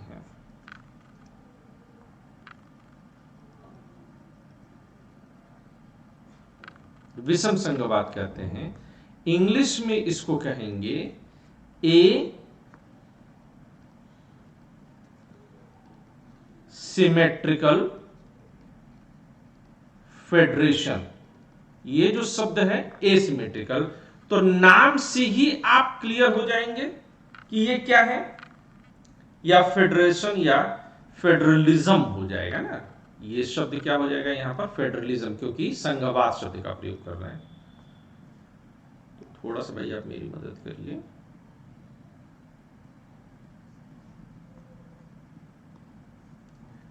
फेडरलिज्म।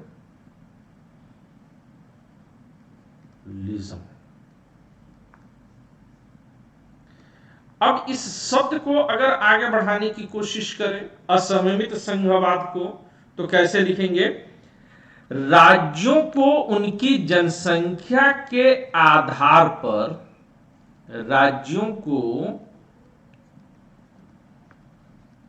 उनकी जनसंख्या के आधार पर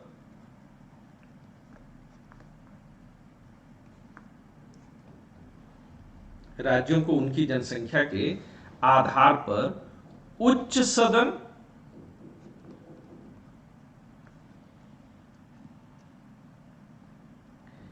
यानी कि यहां पर क्या हो जाएगा, राज्यसभा में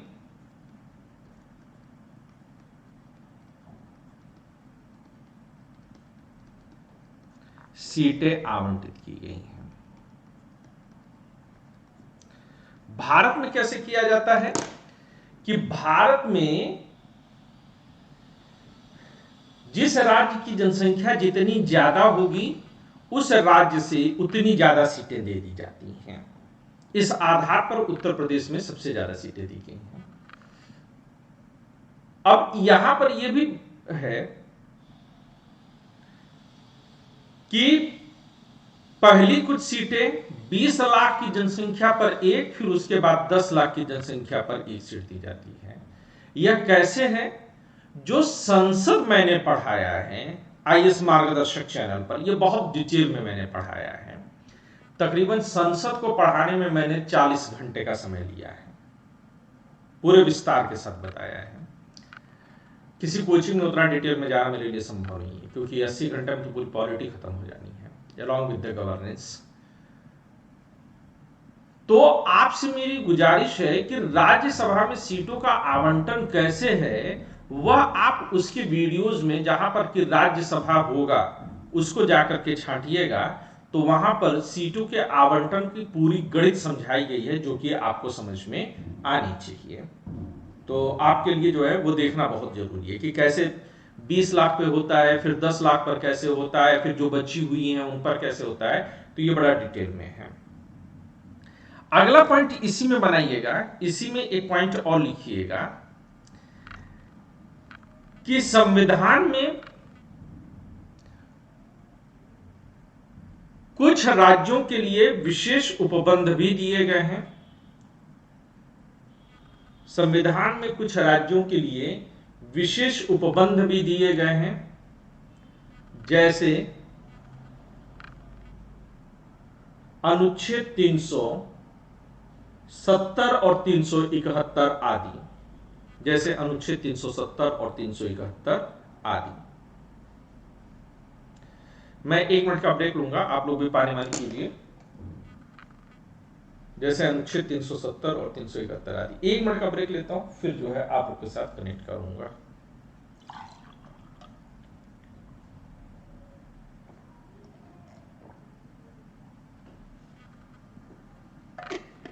मैं एक बार चेक करूं कि रिकॉर्डिंग डाला है कि नहीं डाला है। थोड़ा आप लोग को भी लिखते लिखते थक गए होंगे।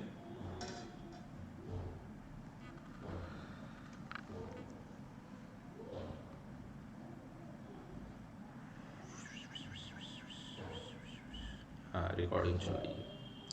डन। तो मिलते हैं एक ब्रेक के बाद।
चलिए, तो जहां से छोड़ा था वहां से आगे बढ़े। फिर सभी लोग मौजूद हैं? सर, कुछ जगह अमेरिका को कॉन्फेडरेशन भी कहते हैं क्या? फेडरेशन और कॉन्फेडरेशन में क्या अंतर है? Okay, good.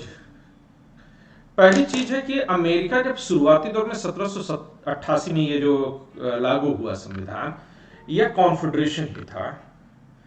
फेडरेशन और कॉन्फेडरेशन में अंतर यह होता है कि फेडरेशन में केंद्र और उसकी इकाइयां जो राज्य हैं वह दोनों समान रूप से शक्तिशाली होती हैं और एक दूसरे की सीमाओं का वह अतिक्रमण नहीं कर सकती हैं, जबकि कॉन्फेडरेशन में राज्य ज्यादा मजबूत होते हैं और केंद्र उनके इच्छा तक अपनी शक्तियां निर्धारण कर सकता है। जो कॉन्फेडरेशन है वह एकात्मक या यूनिटेरियन शासन व्यवस्था का ठीक उल्टा है। जैसे ब्रिटेन में क्या है कि जो एकात्मक शासन व्यवस्था में जो इकाइयां हैं, वहां पर राज्य शब्द का प्रयोग नहीं करते हैं ब्रिटेन में। वहां पर जो प्रयोग करते हैं वो आपका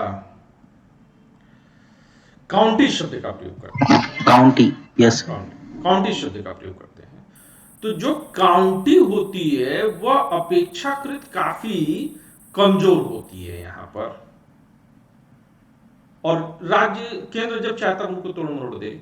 इसी तरह से जब यूनाइटेड स्टेट्स अमेरिका की शुरुआती दौर थी तो वहां पर भी राज्य अपेक्षाकृत मजबूत थे, और इसलिए वहां पर केंद्र टूट न जाए, देश टूट न जाए, इसलिए राज्य जब अपने आप को स्वतंत्र करना चाहे तो वहां पर गृह युद्ध छिड़ा है अमेरिका में, और रक्त से जो है उस कॉन्फेडरेशन को फेडरेशन के रूप में परिवर्तित किया गया है। यूएसएसआर, भूतपूर्व सोवियत संघ, रसिया, वह भी कॉन्फेडरेशन ही था, इसलिए अपने अस्तित्व को बचा नहीं पाया। इसीलिए अंबेडकर साहब ने संविधान सभा में और बाद में संसद में और अन्य कभी अपने व्याख्यानों में इस बात पर बार बार जोर दिया कि भारत न तो संघात्मक है ना तो एकात्मक है, यह दोनों के बीच की स्थिति है। आज की तारीख में अमेरिका को कॉन्फेडरेशन लिखना बहुत गलत होगा। दुनिया का कोई भी देश ऐसा नहीं है जो व्यवहारिक तौर पर कॉन्फेडरेशन है। अगर कहीं लिखा जाता है तो वो गलत है, क्योंकि खुद अमेरिकन संविधान इसके लिए जो है फेडरेशन शब्द का प्रयोग करता है। स्विट्जरलैंड एक ऐसा देश है जो कि कॉन्स्टिट्यूशनली रिटन में कॉन्फेडरेशन जरूर है, स्विस कॉन्फेडरेशन उसका नाम लिया जाता है, लेकिन है नहीं, वो व्यवहार में पूरी तरह से फेडरेशन है। प्रैक्टिकली अब चेंज हो गया वहां पे बहुत कुछ, बहुत कुछ नहीं, लगभग चेंज है। तो in practice they are also federation. जरा इसी पॉइंट को हम लोग और आगे बढ़ाएं जो लिख रहे थे, इसी लाइन में और आगे जाएंगे। मुझे तो फिर से लाइन खींचनी पड़ेगी, आप लोग का तो काम शायद चल जाए। ठीक है, संयुक्त राज्य अमेरिका के जो पॉइंट लिख रहे थे, अब इसमें तीसरी पॉइंट लिखेंगे।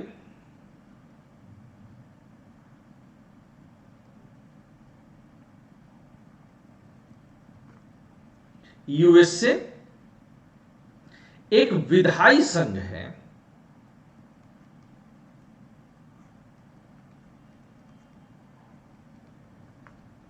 एक विधायी संघ है। अब विधायी संघ का मतलब क्या होता है? अर्थात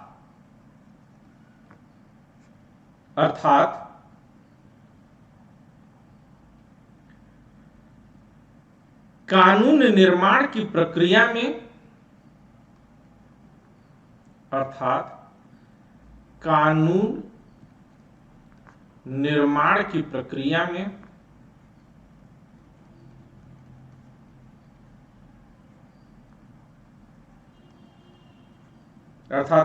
निर्माण की प्रक्रिया में राज्यों का प्रभुत्व रहता है।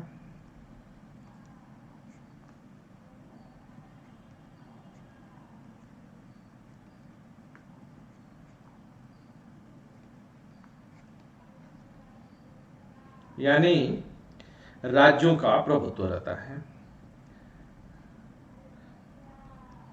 जबकि इसके उलट भारत एक कार्यकारी संघ है।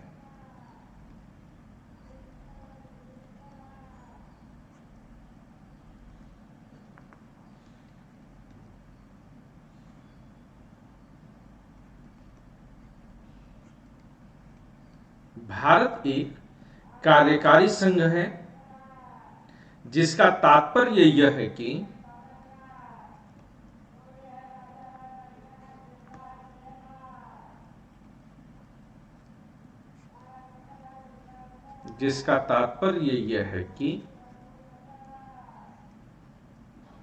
राज्य सिर्फ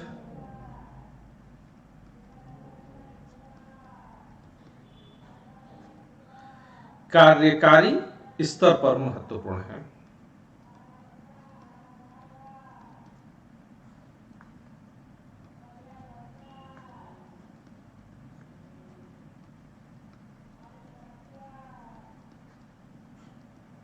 यानी कि कार्यपालिका शक्तियों के संदर्भ में राज्यों के पास ज्यादा शक्ति है, विधायिका में उतनी शक्ति नहीं है, क्योंकि संविधान संशोधन की भी जो 80% ताकत है वह संघ के पास ही है।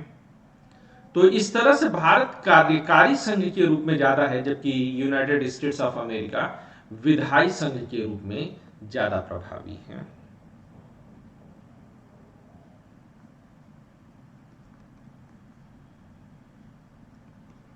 अगला लिखिएगा, यूएसए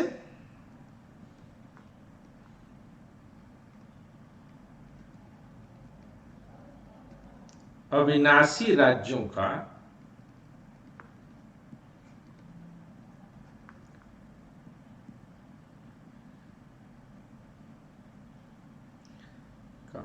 एक अविनाशी संघ है।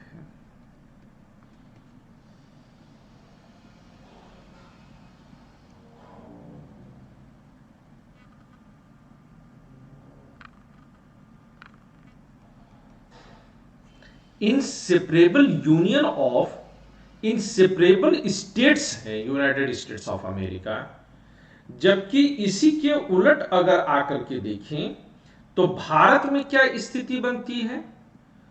भारत में अगर आकर के देखें तो Bharat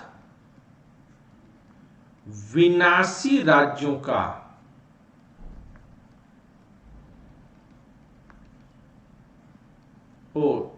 indestructible union of indestructible states है, और जबकि भारत विनाशी राज्यों का, सेपरेबल शब्द का इस्तेमाल नहीं होना चाहिए, मैंने गलत कर दिया, विनाशी राज्यों का अविनाशी संघ है।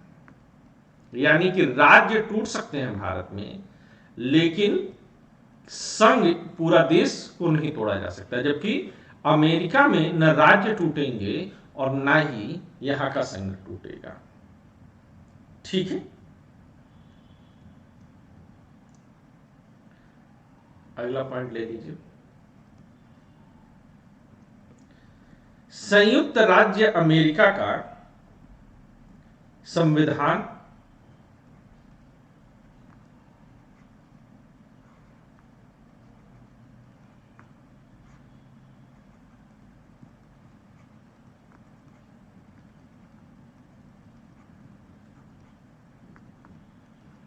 संयुक्त राज्य अमेरिका का संविधान राज्यों को सीनेट के माध्यम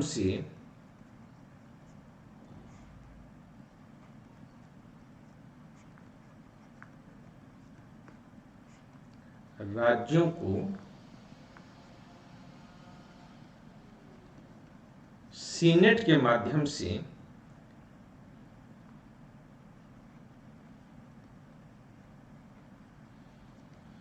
अंतरराष्ट्रीय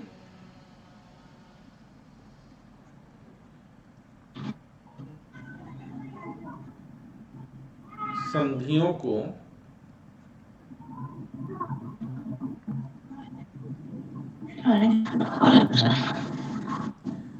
राहुल म्यूट कर दीजिए आप अपना। ओके अनुमोदित करने की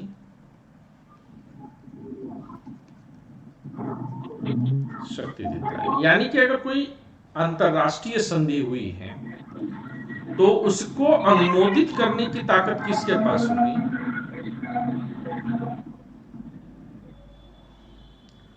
तो उसको अनुमोदित करने की शक्ति वहां के उच्च सदन को ही प्राप्त है।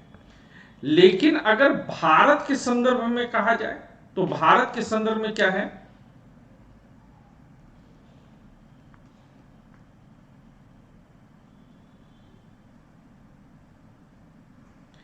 कि भारतीय संविधान में यहां पर लोकसभा और राज्यसभा दोनों को संयुक्त रूप से यह शक्ति हासिल है। तो भारतीय संविधान में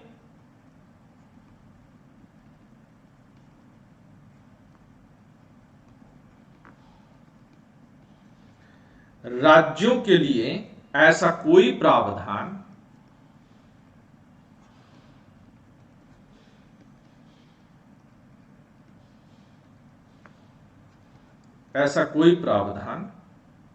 नहीं किया गया है।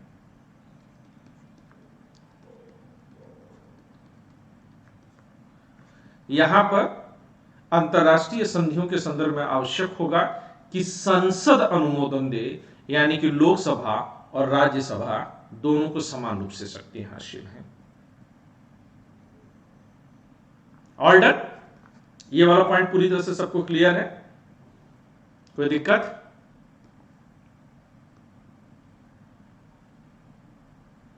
I think clear to all?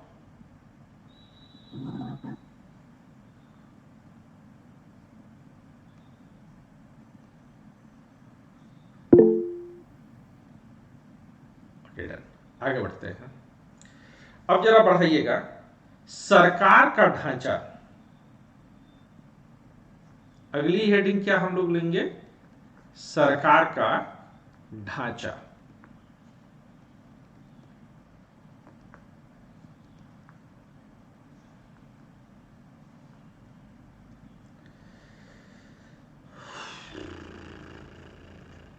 USA में पहला पॉइंट सीधे सीधे लिखिए, क्लास में बहुत अधिक डिस्कस किया हुआ मैंने इसको, इस चैनल पर भी आईएएस मार्गदर्शक आशीष सर इस चैनल पर भी किया हुआ है। और अगर आप लोगों को मैंने कहीं पर भी पढ़ाया है, चाहे प्रयागराज में पढ़ाया हो, चाहे दिल्ली में पढ़ाया हो, चाहे पटना में पढ़ाया हो, चाहे चंडीगढ़ में पढ़ाया हो, चाहे जयपुर में पढ़ाया हो, कहीं पर भी पढ़ाया हो, हर एक जगह, या लखनऊ में पढ़ाया हो, हर एक जगह मैंने इसकी जो है सविस्तार चर्चा की है। यूएसए में शासन की राष्ट्रपति प्रणाली को अपनाया गया है। शासन की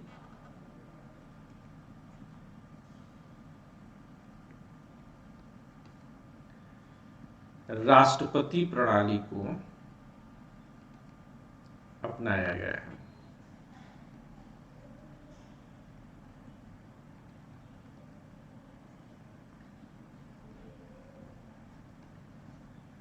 शासन की, जिसमें जनता सीधे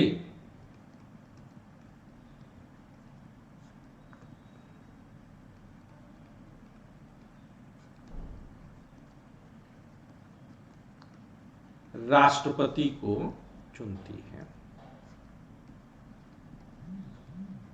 हालांकि व्यवहार में ये सैद्धांतिक तौर पर है, व्यवहारिक तौर पर कॉलेजियम काम करती है, लेकिन जब हम लोग राष्ट्रपति की चुनाव को पढ़ेंगे तो इस दिक्कत को मैं दूर करने की कोशिश करूंगा कि कॉलेजियम के होने के बावजूद भी हम इसे क्यों कहते हैं कि जनता सीधे राष्ट्रपति को चुनती है। ठीक है, राष्ट्रपति, या इसको आप यहीं पर लिख दीजिएगा, अध्यक्षीय शासन प्रणाली भी कहते हैं, प्रेसिडेंशियल सिस्टम भी कहते हैं, अध्यक्षीय शासन प्रणाली भी कहते हैं।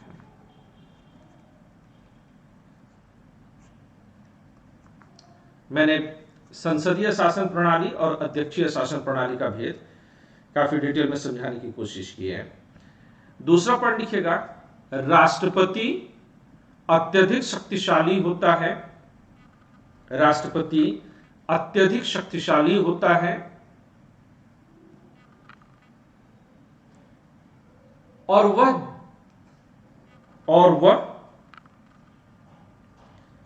कांग्रेस के प्रति जवाबदेह नहीं होता है।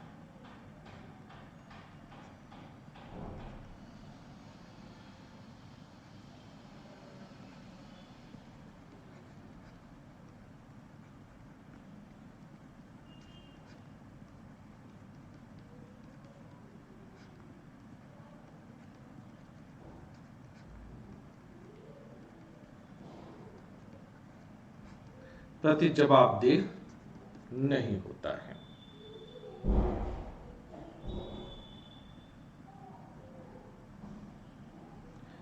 अगला पॉइंट बनाइएगा।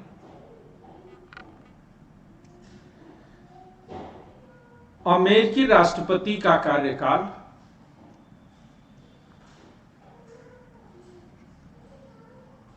अमेरिकी राष्ट्रपति का कार्यकाल 4 वर्षों के लिए नियत होता है।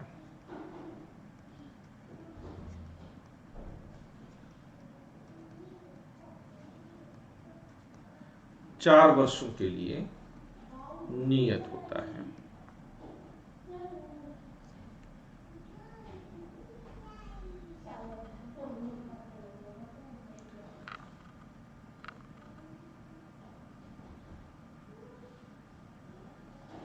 अमेरिका की अगला पॉइंट लिखिएगा। अमेरिका की अध्यक्षीय प्रणाली के अनुसार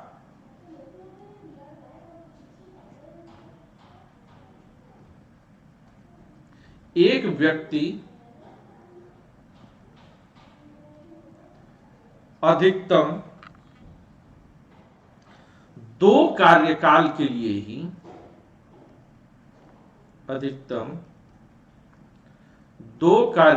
के लिए ही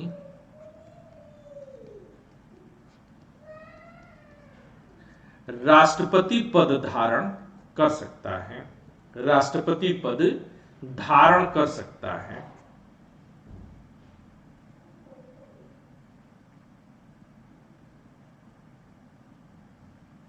आप लोग लिखते जाइएगा, मैं लिखूंगा तो बहुत टाइम लगेगा।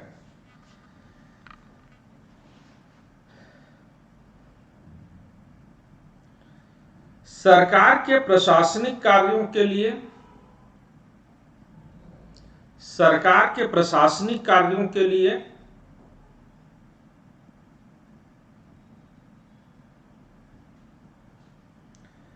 सहयोग करने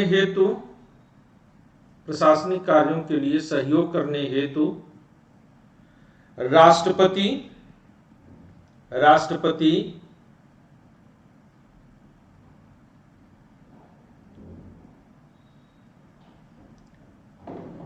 अपने सचिवों अथवा कर्मचारियों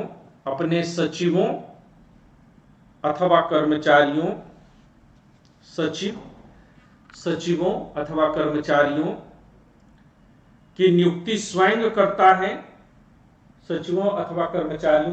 स्वयं करता है।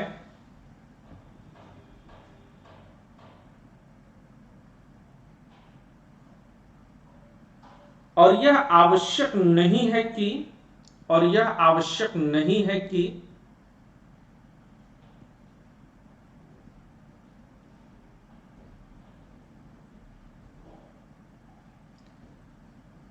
ये नियुक्त सचिव या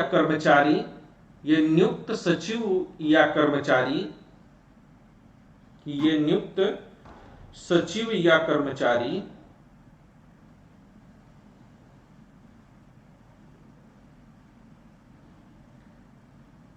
अमेरिका के निम्न सदन, या सीधे इसको लिखेगा, ये नियुक्त कर्मचारी, सचिव या कर्मचारी अमेरिका के संसद के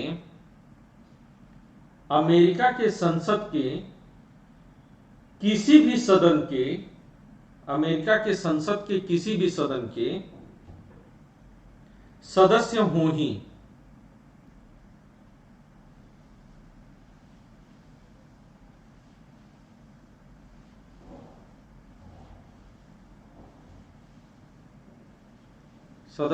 ही। लिख लिया। इसका यह भी अर्थ है इसका यह भी अर्थ है कि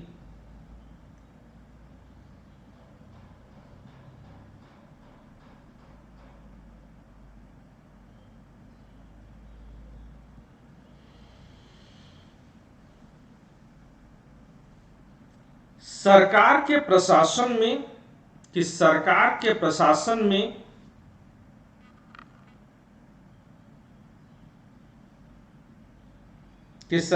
प्रशासन में अमेरिकी राष्ट्रपति पूर्णतः स्वतंत्र है, कि सरकार के प्रशासन में अमेरिकी राष्ट्रपति पूर्णतः स्वतंत्र है।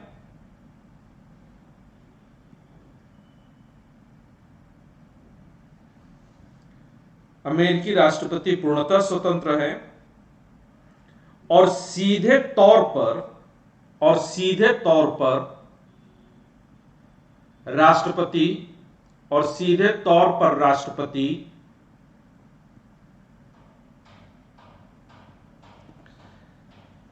अमेरिका की जनता के प्रति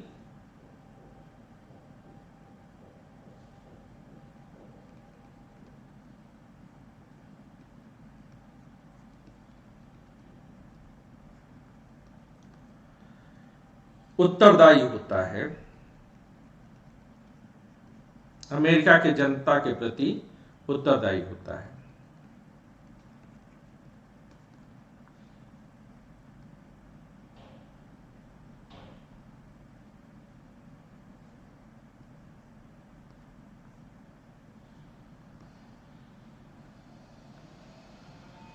अगली रीडिंग बनाइएगा कि इस संदर्भ में भारत की तुलनात्मक स्थिति कैसे है, उसको भी देखा जाना चाहिए।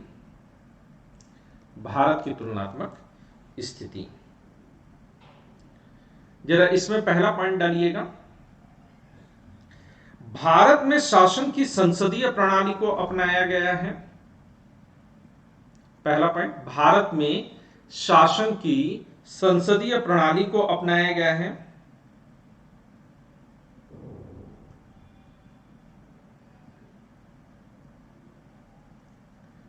दूसरा पॉइंट, भारत का राष्ट्रपति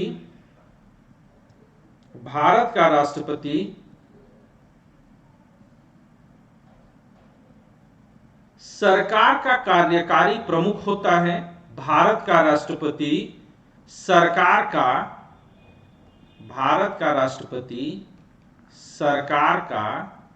कार्यकारी प्रमुख होता है।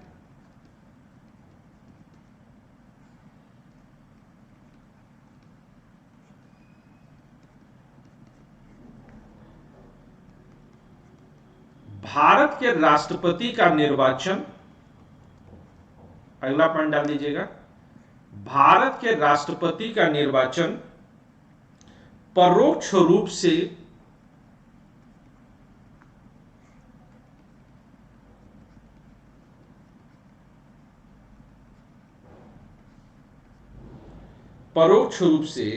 संसद सदस्यों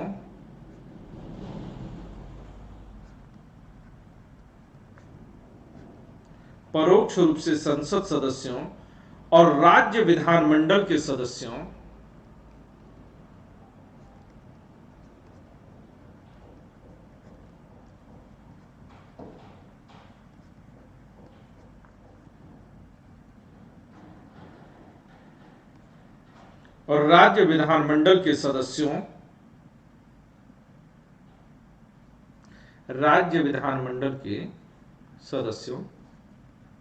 ब्रैकेट में कर दीजिएगा, केवल निर्वाचित सदस्य,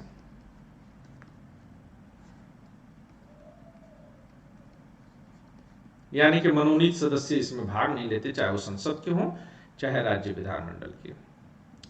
विधानमंडल को भी काट करके कर दीजिएगा राज्य विधानसभा, इसको कर दीजिएगा राज्य विधानसभा, क्योंकि विधानमंडल में विधान परिषद भी आते हैं और विधान परिषद के सदस्य भाग नहीं देते, तो राज्य विधानसभा कर दीजिएगा।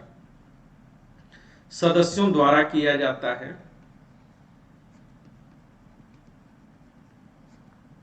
हालांकि डिटेल में राष्ट्रपति का जो है चुनाव पढ़ाया गया है, किया जाता है।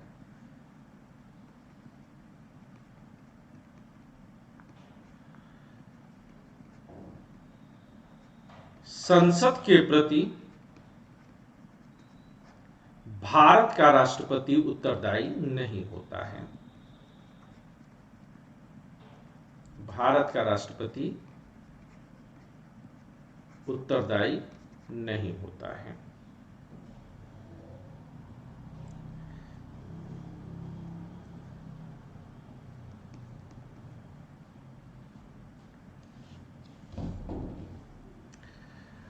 भारतीय राष्ट्रपति संवैधानिक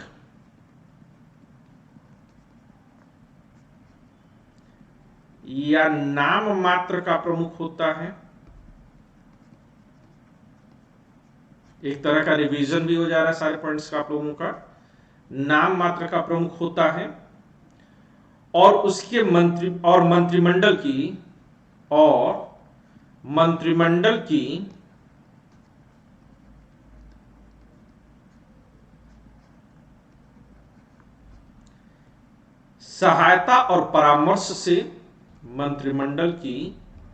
सहायता और परामर्श से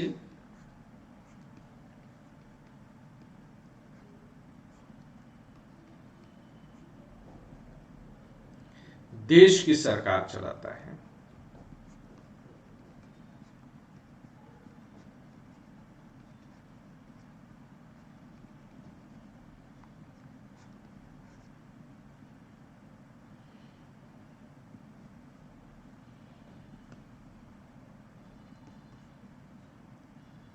कार्यकाल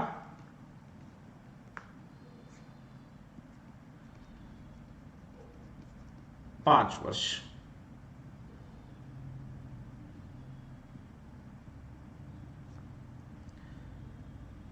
चाहे जितनी बार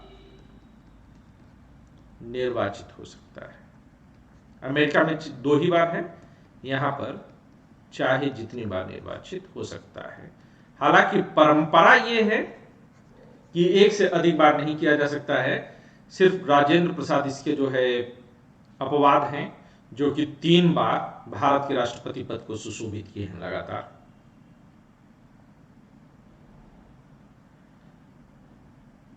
अगला पॉइंट डालिएगा, महाभियोग की प्रक्रिया में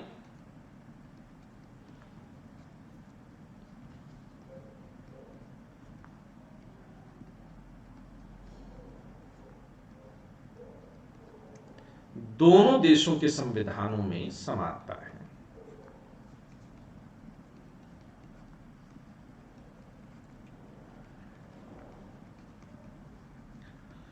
संविधानों में समानता है।